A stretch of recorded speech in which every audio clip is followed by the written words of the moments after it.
Welcome to Homeschool Companion, your source for information, motivation, and inspiration. If you're part of the homeschool community or simply interested in learning more about home-based education, stay tuned.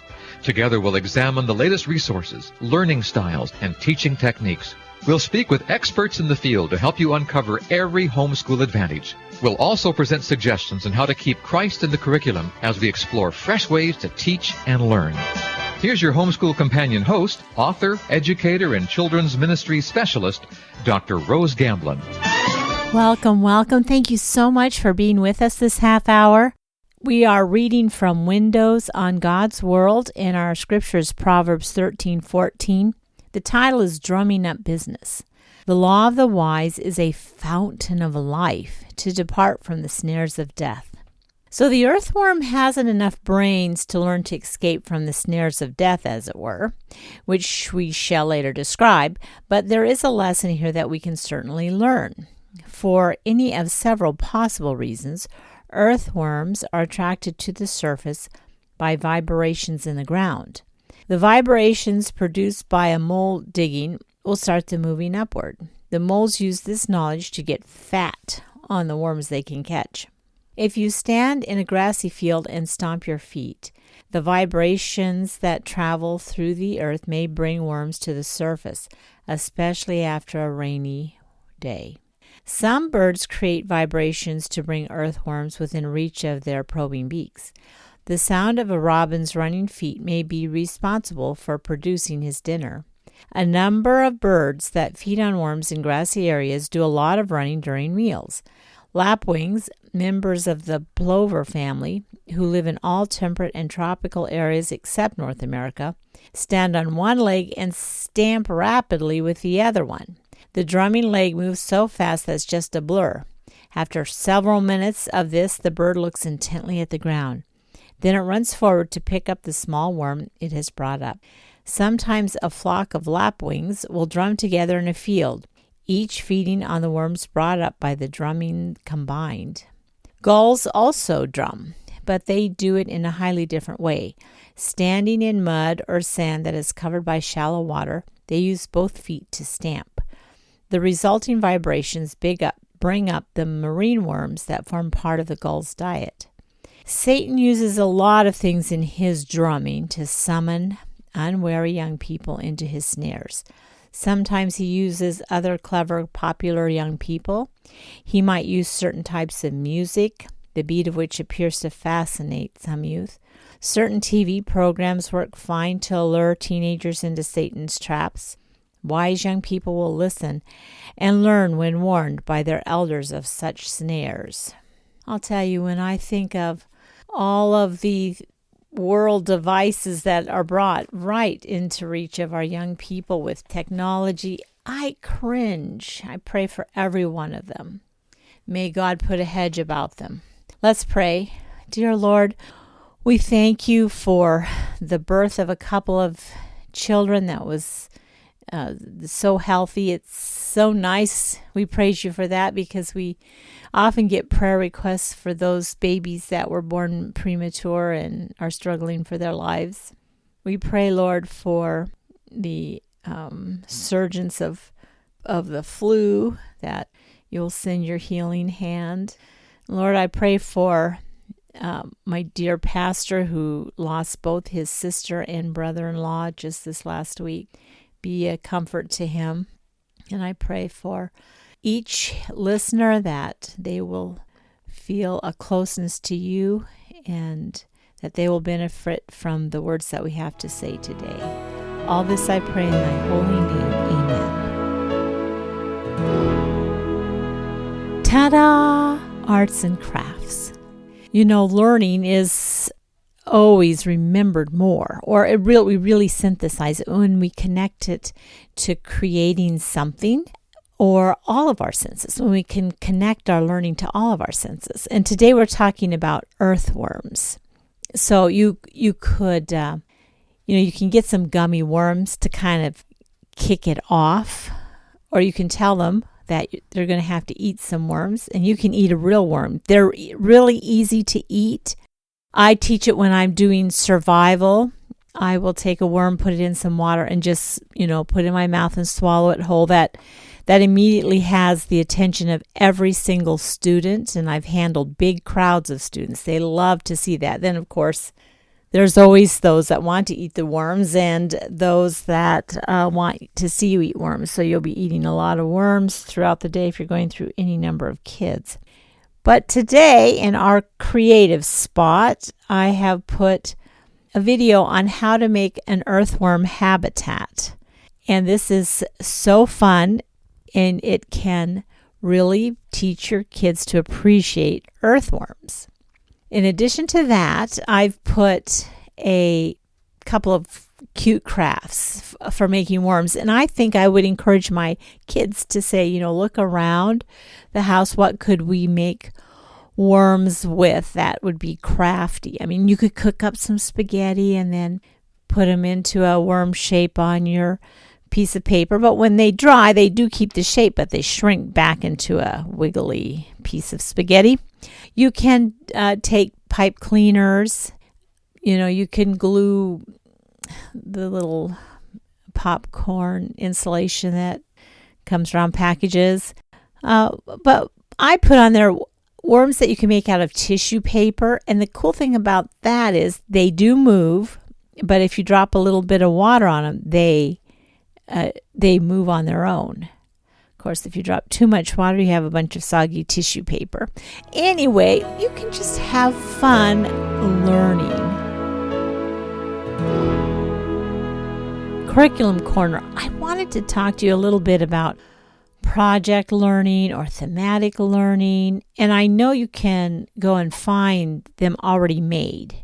Like Project Learning Tree has over 96 hands-on multidisciplinary projects, pre-K through 8. Project learning is wonderful for a multi-grade situation. Gather Round is a great example of a whole curriculum that uses some components of it. And whether it's called thematic units or project learning or inquiry-based learning, they all have similar things in it. The basic idea is you take a topic, you do research on that topic, and you have essential questions, and then you have activities that you do, and those activities help you answer the essential questions that you develop. And I've developed some of these. I do project-based learning in social studies and science every single day, and I began to think that probably I was maybe having all the fun because I was choosing the topic and then I would do the research so I would be knowledgeable, and I would come up with the essential questions, and then I would introduce it to the students and be all enthusiastic about it. But I never could get them to fully come to the same level of learning that I had. So now I'm going to try something where they are going to choose the topic. They are going to do the research. They're going to come up with the essential questions and actually build our inquiry-based learning project or our thematic project or whatever you want to call it. They're going to do it, and we're going to do it through the STEM or the STEAM. We're going to look at it through the sciences, and we're going to look at it through technology. We're going to look at it through engineering. We're going to look at it through mathematics, and we're going to look at it through art. So STEAM. We're going to do everything through STEAM, but it's going to be our theme for that certain amount of time. So when you think about some of those ways that you can bring interest, that you can bring interest to your learning, do that, especially with subjects like science, Bible, history, and then you can incorporate the others with it. Okay, well, remember, less is more, right? That's our mantra, less is more. Questions parents ask. Great question. So Alicia's asking, how do you keep from being overbearing with your children, but at the same time, 2 of my children have no desire to practice hygiene. Hair is a mess. They never get dressed. Daughter has long hair that she will not take care of. It's always in her face. Well, I do not think it's overbearing to insist on good hygiene among your children. I know that I certainly wasn't perfect. I raised 4 kids, and it was always a battle. Clean your room, wash your hair, take a bath.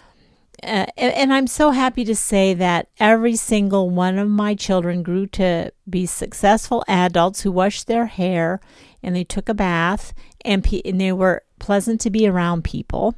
And now they have their own children, and they're going through the same struggles. On the other hand, my sister raised 2 children, and she decided to go with total whatever they wanted to do. One child is very good at hygiene, and the other child, who's in their 20s, we all cringe when she comes around because she never takes a bath. She never washes her hair to this day. So keep up the good work, Mother. That's called being a parent, is helping your children be pleasant so other people enjoy having them around. And you don't and it's not overbearing. It's just part of being a parent. Let's see. This is a statement that someone put in. I feel like I have done my job as a homeschooling mom if my children grow up to, and this is probably a good question in the sense that, do you ever feel like you've arrived or that you're being successful? I still don't feel like I have arrived. And people might look at me and they go, well, you've spent your whole life immersed in education and immersed in how best to help children learn and grow, and you still don't feel successful. I mean, you've written books, you've done this and that, but the truth of the matter is we never will feel like we've totally arrived. And I think it's best said that I feel like I've done my job as a parent if my children have grown up to love Jesus and to serve others. Simple as that. Well, we're going to listen in the second half to an interview of Colin Gunn. He did a documentary called Indoctrination, and it was pretty cutting edge. It was back in 2000, and I think back in 2010, 11, or 12, back in that time. So the homeschool revolution was just beginning to pick up momentum. It wasn't anything like it is now. And this is what he had to say. You will not want to miss this interview. We'll be right back. How can I get my teen to spend less time on social media? Don't give up. Continue to discuss the amount of time she spends on social media and understand that she may not be rational about it. Social media companies have dozens of engineers creating algorithms, even using artificial intelligence to keep her attention with steady shots of dopamine. Because teenage minds are susceptible to addiction in general and dopamine specifically, it's easy to understand how they get addicted to social media. Ask her to select a reasonable time limit that she can spend on social media each day. She will quickly find that she tends to go way over her own estimate. Then, simply enforce the limit she agreed to. This educational insight was brought to you from the book Raising Four-Dimensional Children in a Two-Dimensional World, available at 4D-2D.com. You have been listening to Homeschool Companion, a production of MRG Media. Be sure to join us on Facebook. Just type in the name Homeschool Companion. For more on this or to contact us, go to mrgmediaministries.com. That's all one word. mrgmediaministries.com.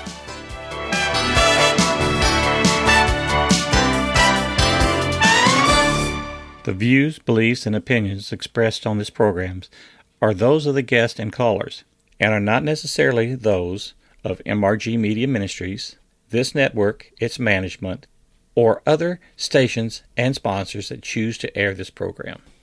Welcome. I have with me Colin Gunn, who is a Scottish-born filmmaker, and he has wonderful red hair. It looks red to me anyway in this light. A filmmaker, actor, and homeschool father who lives in Texas with his wife and 7 children, Colin traveled all over America with his family in a big yellow school bus to conduct a series of candid interviews to uncover the origins of our modern education system. And this is just such a perfect topic for me. As part of this documentary, testimonial, confessional, and rebuke, he has made this wonderful documentary called Indoctrination, and nation is with a capital N. And I don't want to say any more than that because I would like you to tell us in your own words what inspired you to set out on such a journey.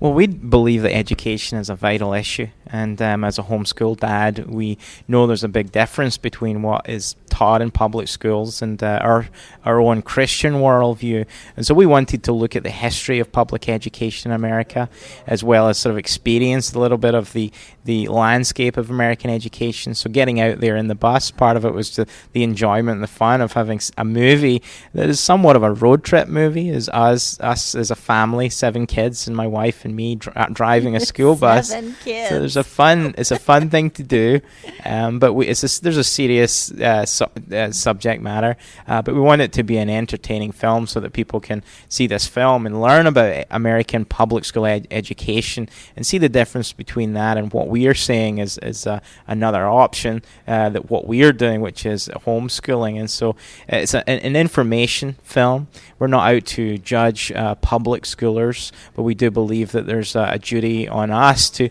tell public school parents what is going on in the public schools around America, the philosophies that are being taught, the types of people that get access to your children with them being in the public schools. And the history of American public education is important as well. So that's what we're discussing. So what state did you begin in? Well, we began in Texas, Waco, which is where I live, although I'm from Scotland originally. I can't tell from your accent. Well, people tell me in Scotland that I sound Texan. I believe it or bet not. they do. So I married a Texan, and I've lived there for 11 years, and I enjoy and love America. I'm an American citizen now, so I really enjoy being here. And I'm a little bit of an outsider in the sense that I can look at American education, and all the things that seem normal for Americans seem unusual for me. The sheer scale of the public schools and the whole school buses, we don't have those in Scotland. So there's all these things that are typically American, and the unique American history as well. It fascinated me. So our desire was to leave Waco, Texas, and we went up to Dayton, Tennessee, to study the Scopes monkey trial, and we went to the Creation Museum and talked all about the creation issues in public schools. And then we went to further up towards Washington, D.C., and then we went to New York, and then we finished the tour in Boston, which is, of course, where compulsory education was largely established in America. Now, is your background filmmaking? How did you know how to make a documentary? Well, this is my 3rd documentary, so I'm not trained in documentary filmmaking, but that's been my pursuit for the last few years, and I enjoy it very much. It's a really good way to reach people with ideas and enjoy the actual process of production as well. It was enjoyable. Now, do your children or your wife, do they help you do filming? I mean, how does this work? My children are young, so they're 10 and under, so we have they help a little bit. My wife, actually, on her last movie, she wrote the film. It was a movie about feminism, so she's participated strongly in the work that we've done. And as the kids grow older, our plan is for them to be fully involved in the production of our films. So of these states, which state do you think, if you were to give them a grade, has the best public school system? Well, that wasn't sort of our plan to grade the... Well, I'm a teacher, so... I know, no, you know a lot more than me. We didn't go into the nitty-gritty of the individual districts or states. We do know D.C. is one of the worst, though, and we do know that D.C. is also the most expensive, coming in at about $28,000 per pupil per year. $28,000 per pupil. So an insane amount of money. Actually, many private schools are much less than that. Yes. And so we see an interesting situation and government-funded education where the costs are through the roof, and cities and you just can't afford to keep it on at the rates that they are. So we look into that a little bit as we traveled across the country, but primarily our goal was to visit historic sites and to meet people and to interview people. So when we make documentary films, we look at bringing witnesses to the audience. So I can say something about education, but we try and find people that are teachers or are experts in the field. So they're the people we bring to the attention of the viewing audience. And so you interview them, and what are your children doing while you're interviewing them? Well, it varies. Sometimes they're running around in a field, or sometimes they're in the bus or eating or whatever it is. It's film production and traveling and family. It was a messy process. There's no simplicity to the whole thing. Nothing's very slick. Now, as the far word, as the word indoctrination sounds like you believe the public school has a set of beliefs or values that they are actually indoctrinating the students with. Can you share those? Well, our argument, and this is what I do believe about public schools, is that there's no place for neutrality in education. When you're neutral in education, it's impossible for a Christian to say that you can be neutral. When we look at the Bible, it's clear the supremacy of Christ in all things. He's the Alpha and the Omega. He's the first and the last, and we have to attribute and glorify him in the study of the subjects that we do, whether it's math or science or anything else, let alone all the moral issues and other biblical truths. We can certainly say that there's a religious aspect to secular education. So secular education can be understood from a philosophical perspective. When you exclude Christ from the classroom, that says something about the content. What it says to a lot of the children is that Christ doesn't matter in the context of that subject, that he's not relevant. And so what the problem with that is a lot of children are growing up and they're experiencing education repeatedly for all their school years without reference to God or Christ or the Bible. And so there's an implied assumption that God is not relevant in all those issues and all those subjects, that it's just religion is for Sunday. And what we're finding and what we're seeing statistically is a lot of the children are leaving the faith of their parents. So Christian children who are public schooled, many of them leave the faith, and there's a complex reason for that. It's not all the public schools, but a big part of it, I would argue, is that the public schools, the large time that they spend in public schools in this so-called neutral place. So that's about neutrality, but then there's the other worldviews that are presented within proactive worldviews, pro-homosexual groups, Planned Parenthood, views of environmentalism, and all the things that parents might not support as Christians are being indoctrinated. So indoctrination, I like the title indoctrination, because we are always accused of indoctrination as homeschoolers. We got our kids home and we want to thump the Bible. But the issue for me is every action that you make has a theological assumption to it, and so education and secular education is full of philosophical and theological assumptions. And so we look at the history of American education from Horace Mann to Dewey and all the progressives. We see that very early on there was a view of children and a view of man that would actually affect how they would be educated. And we're at a position now where I think people look at the public schools and they see the problems and they don't realize those problems are symptoms to a deep historical philosophy. Yes, progressivism. Well, thanks for staying with us. Tomorrow we'll listen to the second half of the interview with Colin Gunn. So please come back tomorrow. I have one last thing to say, and that is God bless. You have been listening to Homeschool Companion, a production of MRG Media.